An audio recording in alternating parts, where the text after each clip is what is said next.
একজন এসে মাকে বলেছেন যে জপ টপ করতে পারছি না, মন্ত্রটা ফেরত নিন।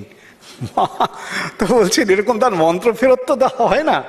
তা কিছুক্ষণ এরকম বারবার বলার পরে মা বললেন ঠিক আছে বাবা আমি মন্ত্র ফেরত নিলুম। যেই বলা তখন ভক্তটির সম্বিত ফিরেছে। সে তখন বিচার করে বুঝতে পারছে যে এতক্ষণ তার কাছে মায়ের মন্ত্রটি ছিল, তার মানে মা তাকে গুরু হয়ে তার ইহকাল পরকাল সবকিছু রক্ষা করছিলেন। মা যদি মন্ত্রটি ফেরত নিয়ে নেন তাহলে আর তো মা তাকে রক্ষা করবেন না। তখন তার চেতনা ফিরেছে। সে বলছে তবে কি মা আমি রসাতলে গেলুম?